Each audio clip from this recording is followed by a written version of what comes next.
Assalamualaikum warahmatullahi wabarakatuh. Waalaikumsalam warahmatullahi wabarakatuh. Selamat sore Ibu-ibu. Selamat sore. Kenalkan, saya Adi Victor Langadi dengan Saya Anindya Prananda Ishak, ibu bisa panggil Anin. dan sini kami akan menjelaskan bagaimana apa itu anemia pada ibu hamil. Nah, yang pertama kita harus mengetahui apa itu anemia. Anemia adalah kondisi di mana sel darah merah atau kadar hemoglobin itu rendah dari nilai normal. Nah, pada orang sehat biasanya butir-butir darah merah itu mengandung hemoglobin.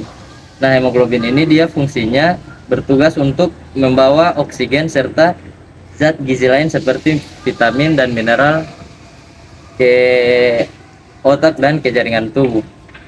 Nah, pada ibu hamil biasanya paling sering dijumpai adalah anemia gizi besi. Hal ini disebabkan karena kurangnya asupan gizi pada ibu-ibu hamil.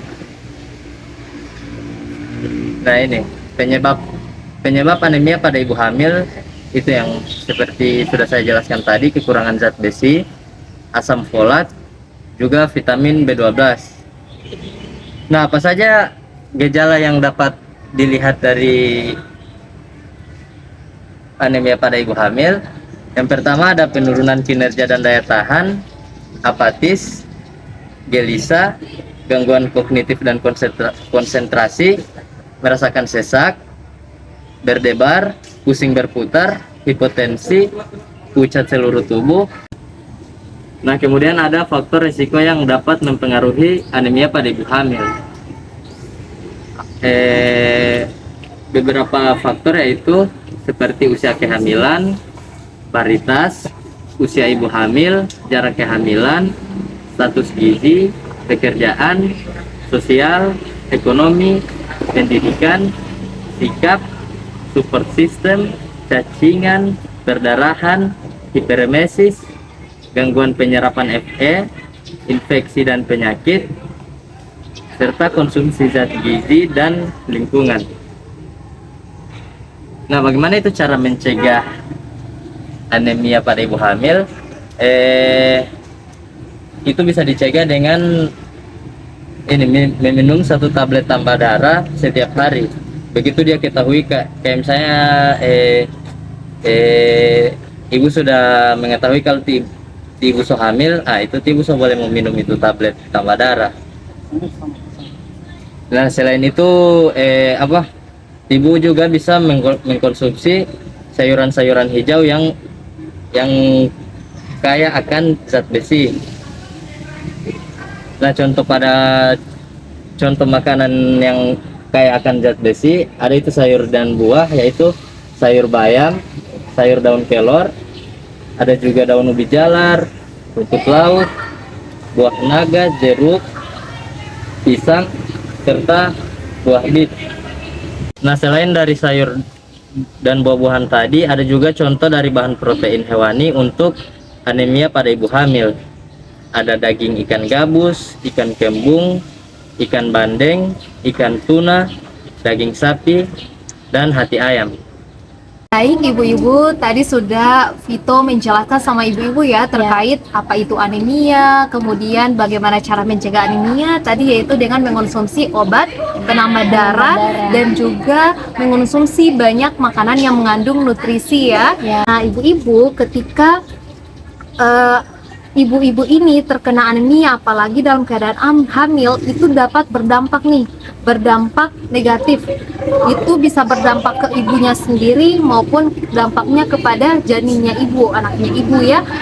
Dampak pada ibu sendiri yaitu yang pertama, kalau misalnya terjadi anemia pada ibu hamil dapat menyebabkan keguguran ya. Ibu-ibu sudah pernah dengar kata keguguran? Pernah ya. Keguguran itu apa? Kehilangan janin yang ada di dalam. Iya ya, janin itu tidak terbentuk dengan baik ya, sehingga menyebabkan janinnya itu keluar ya, mati di dalam. Kemudian yang kedua itu ketika mengalami anemia itu akan terkendala pada tumbuh kembangnya. produksi janin dalam tubuh. Seperti yang saya katakan tadi, darahnya ibu tertransfer di janin itu dapat membantu pertumbuhan dari struktur janin itu sendiri. Tapi ketika ibu kekurangan darah, maka struktur-struktur dari janin itu tidak akan berkembang dengan baik. Itu ya. Kemudian yang kedua, akan terjadi persalinan yang prematur. Persalinan prematur itu yang bagaimana, ibu-ibu sudah pernah dengar? Ya, prematur itu yang bagaimana? Bayi lahir sebelum waktu. Ya, benar sekali. Nah, ketika bayi itu tidak berkembang dengan baik karena terjadinya anemia, dapat menyebabkan bayi itu akan lahir lebih awal, ya lebih awal dari yang seharusnya. Misalnya perkiraan ibu-ibu ini lahir di bulan November, ternyata ketika ibu terjadi anemia, ibu melahirkan sebelum bulan November itu, misalnya melahirkan di bulan Juni atau Juli, ya seperti itu. Kemudian yang ketiga adalah resiko infeksi meningkat, ya resiko infeksi anaknya, janinnya itu akan berisiko terkena infeksi, ya kalau misalnya ibu-ibu kekurangan darah, ya. Kemudian akan terjadi hiperemesis gravidarum, ya jadi itu ibu akan mual muntah, ya. Ketika kan biasanya kalau anemia nih, ibu-ibu pernah nggak merasakan anemia pada saat zaman masih remaja? Pernah. Biasanya kalau kekurangan darah itu kan akan apa? Rasa pusing, rasa suka muntah, ya rasa mual seperti itu. Kemudian resiko terjadinya pendarahan pada antepartum. Jadi resiko terjadinya pendarahan ketika ibu-ibu masih sementara dalam keadaan hamil, ya. Kemudian juga beresiko akan terjadi KPD, jadi ketuban pecah dini, ya. Jadi itu dampak-dampak yang akan dirasakan ketika ibu-ibu yang hamil mengalami anemia. Nah, kemudian apa dampak yang akan terjadi kepada janinnya kita sendiri? Yang pertama, akan terjadi keguguran. Jadi kesiannya anak janinnya ibu yang masih baik-baik di dalam perut, akhirnya dia keluar, ya. Dia tidak akan bisa bertahan hidup di dalam kandungnya ibu-ibu karena kekurangan darah, ya. Kemudian yang kedua adalah berat badan bayi itu akan lahir lebih lebih rendah.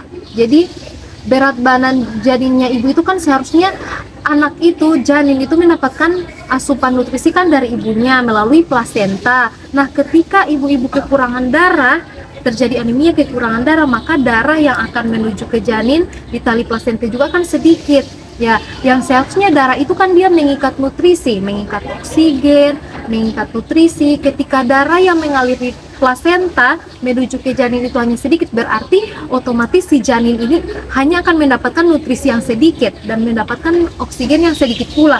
Makanya akan menyebabkan si bayi ini tidak mendapatkan asupan makanan yang banyak. Akhirnya dia lahir juga dengan berat badan yang rendah, seperti itu.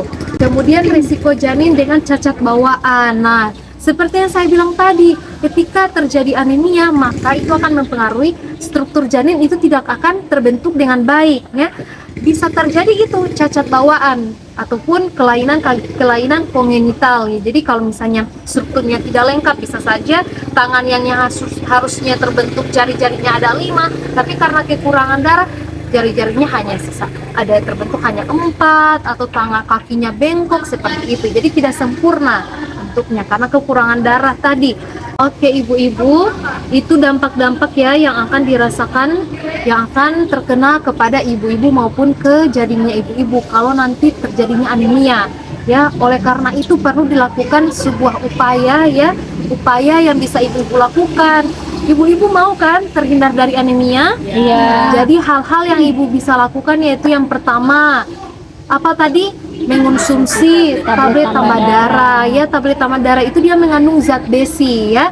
Ketika zat besi di dalam tubuhnya ibu-ibu itu terpenuhi dengan baik, maka produksi sel darah merah juga akan banyak, ya.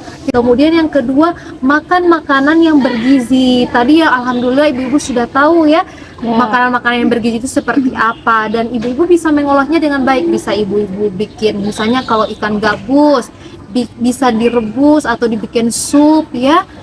Itu sesuai dengan seleranya ibu-ibu mau bikin seperti apa, ya. Kemudian mengikuti sosialisasi atau penyuluhan tentang anemia. Nah, sekarang ini yang seperti Ibu lakukan ya, sekarang Ibu mengikuti sosialisasi dan penyuluhan tentang anemia, dan itu sangat baik sekali karena dapat menambah pengetahuan dan wawasannya Ibu terkait dengan anemia. Kemudian yang keempat, lakukan pemeriksaan kehamilan secara berkala. Nah, ibu-ibu ini sering-sering periksa ke dokter kehamilannya atau periksa USG sudah? Iya. Nah, jadi itu perlu kita memeriksakan kandungan kita ke dokter ya kan, di situ ditampilkan tuh lewat USG bagaimana keadaan bayi di dalam kandungannya ibu, bisa ditahu apakah bayinya ibu ini sehat-sehat, pertumbuhannya bagus atau tidak ya. Kemudian yang kelima, menjaga kesehatan dan istirahat yang cukup ya. Ibu-ibu ini ibu semuanya ibu rumah tangga atau ada ibu-ibu yang bekerja? Ya, bekerja. Ada bekerja. Nah, usahakan kalau bekerja ya ibu-ibu bekerja sesuai dengan yang semestinya ya. Sebenarnya hamil itu bukan penghalang kita untuk tidak bekerja ya, tapi ibu-ibu harus ingat jangan terlalu lelah ya, dan jangan juga terlalu banyak beristirahat. Karena kalau misalnya terlalu banyak beristirahat itu akan mempengaruhi pada saat proses bersalin nanti, akan lama persalinannya. Tapi kalau kita terlalu lelah juga, yang adanya itu dapat berdampak kita akan menjadi lelah, dan janin pun kita akan terikut sama janin akan merasa lelah, kemudian dapat berdampak kepada janinnya ibu ya kalau terlalu lelah. Kemudian istirahat yang cukup di malam hari, usahakan ibu-ibu harus tidur di bawah jam 10 ya. Hindari untuk begadang karena begadang itu dapat menyebabkan tadi terjadinya anemia ya, kekurangan darah kalau misalnya tiap hari ibu begadang. Yang keenam, ibu-ibu yaitu melakukan konsultasi dengan dokter, jadi supaya ibu-ibu bisa tahu bagaimana kesehatannya ibu dengan kesehatan janinnya ibu ya. Kemudian nah itu upaya-upaya yang bisa ibu lakukan dari sekarang ya. Jangan nanti menunggu ibu-ibunya sakit, jangan nanti menunggu perutnya sakit baru itu konsultasi ke dokter ya. Baik ibu-ibu, itu yang bisa kami sampaikan ya. Itu dan sampaikan kepada ibu-ibu, semoga bisa bermanfaat untuk ibu-ibunya sekarang, dan semoga apa yang sudah dijelaskan bisa ibu-ibu implementasikan ya. Nah, sebelum menutup, ada yang ibu-ibu mau tanyakan? Kurang jelas, silahkan ibu sebutkan nama dan pertanyaannya ibu. Terima kasih ya Ibu Anin. Perkenalkan, saya Ibu Lisa. Jadi saya mau bertanya itu terkait tablet tambah darah. Tablet tambah darah itu ada di warung-warung atau mau beli di mana itu tablet tambah darah? Baru mau minum kapan? Boleh minum tiap hari. Baru untuk tablet tambah darah itu orang mau minum nanti kalau orang tahu orang anemia, atau boleh mau minum dari sekarang? Wah, bagus sekali pertanyaannya Ibu Lisa ya. Jadi terkait dengan tablet penambah darah. Jadi ibu-ibu yang lain juga tadi sudah memperhatikan pertanyaannya ya. Jadi obat tablet penambah darah itu dia tidak ditemukan di warung ya, tidak ada di warung-warung ya. Tapi dia ada di apotik, kemudian juga ada di puskes. Biasanya kalau misalnya posyandu, kalau misalnya ibu-ibu pernah pergi ke posyandu remaja ataupun posyandu yang di desa, yang untuk masyarakat umum itu biasanya ada pembagian obat penambah darah ini ya oleh perawat-perawat. Kemudian juga bisa didapatkan dari dokternya langsung ya. Dan untuk dosis dari obat tablet penambah darah ini biasanya kalau misalnya suatu kondisi belum terjadinya anemia, itu dosisnya itu diminum setiap seminggu 1 kali. Jadi dia akan berbeda jadwalnya, kan biasakan 1 minggu 1 kali, tetapi itu sesuai dengan dosis dari dokter, resep dari dokter. Kalau misalnya dalam kondisi sudah terjadi anemia, biasanya itu akan diberikan diberikan penanganan khusus. Nah, misalnya obat tablet tambah darahnya itu akan lebih dilebihkan dosisnya ya. Waktu pemberiannya juga, waktu untuk meminum obatnya juga akan diatur oleh si dokter ya. Kemudian pertanyaan yang terakhir ya Ibu, apakah obat tablet penambah darah ini harus diminum ketika sudah terjadi anemia atau bisa minum dari sekarang? Nah, ibu-ibu seperti yang sudah dijelaskan ya dari awal, untuk mencegah terjadinya anemia itu harus mengonsumsi obat tablet darah ini, penambah darah ini. Jadi tidak mesti menunggu ketika sudah terjadi anemia baru itu minum obat penambah darah ya. Dari sekarang harus minum obat penambah darah. Tujuannya apa? Obat penambah darah ini jadi mengandung zat besi. Zat besi itu nanti akan meningkatkan produksi sel darah merah. Jadi karena ibu-ibu hamil, apalagi masih paling banyak usia trimester pertama, usia kehamilan 1 bulan, 2 bulan, di mana janin itu masih dalam tahap pertumbuhan dan perkembangan. Nah, perlu tuh lebih banyak darah yang dibutuhkan ya. Jadi nanti setelah penyuluhan ini akan ada juga pembagian obat tablet penambah darah kepada ibu-ibu ya. Ibu-ibu jangan dulu pulang ya. Nanti ibu-ibu bisa mengambil obat itu di sana di bagian perawat sana ya. Sudah disediakan untuk konsumsi ya. Ada lagi yang mau ibu-ibu tanyakan? Tidak ada. Tidak ada ya, sudah jelas. Nah, alhamdulillah, terima kasih ibu-ibu ya sudah meluangkan waktu di hari ini. Terima kasih sudah baik mengikuti sosialisasi pada hari ini. Ibu-ibu sudah sangat aktif berdiskusi juga, sudah sangat antusias datang kemari ya untuk mengikuti sosialisasi, dan itu sangat bagus sekali ya. Nah, oleh karena itu Anin sama juga dengan Kak Vito ya, kami pamit undur diri dulu ya ibu-ibu. Semoga kita bisa bertemu lagi di lain kesempatan ya.